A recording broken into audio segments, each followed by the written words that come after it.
ગામ સાયખા, તાલુકો વાગરા, ભરૂચ જિલ્લો. મારું નામ છે દિનેશભાઈ ચંદ્રભાઈ રાઠોડ. આ કાળું કેમિકલનું પાણી અમારા ખેતરમાં ખુશી મારી છે પાણી. ને બહુ ગંદુ ચાલે એટલે કાળા પગના બળતરા થાય છે. ચાલે એટલું પાણી ગંદુ ખરાબ છે. તમારે એની અંદર કોઈ વસ્તુ પકાવી હોય તો કોઈ વસ્તુ પાકે કોઈ પાક થયો નથી. જમીન આજની તારીખે ખલાસ જ થઈ જાય છે. તમે જ્યારે અંદર પાણીમાં ઉતરો તો તમને કંઈક તકલીફ થાય છે, પગમાં કંઈક ખબર પડે છે? બળતરા થાય છે. પાણી અંદર પોતે ફેરી ગયું. તમને કોઈ કંપની પર શંકા ખરી આ બાબતમાં? કોઈ કંપની કોઈ માથે મૂકવાનો જ દેશે. કોઈ જવાબ સીધા આપતા નથી અમે. આનું નિરાકરણ નહીં આવે તો આગળના પગલાં તમારા શું રહેશે? મામલેદારશ્રીને રજૂઆત કરી શકશો કે જીપીસીબીને કોઈને રજૂઆત કરીશું.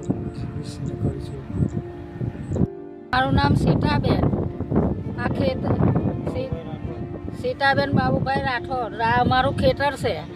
હવે ખેતર મેં 3 વર્ષથી કેમિકલનું પાણી આવે છે.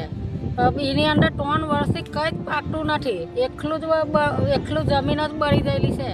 હવે આનું અમારે છે ને કંઈ ને કંઈ બી વળતર જોવે એટલે જોવે જ. તમે જઈ કહે ને તો અમે જવા તૈયાર છે.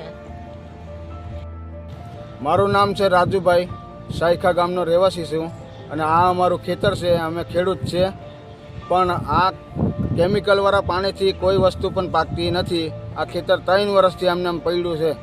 કોઈ જાતની કોઈ ઉત્પાદન થતું નથી. પણ હવે શું કરીશું?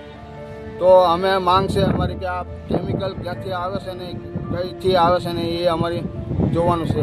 અને સાહેબ તમે જો કહેતા હોય તો તમે તપાસ કરજો.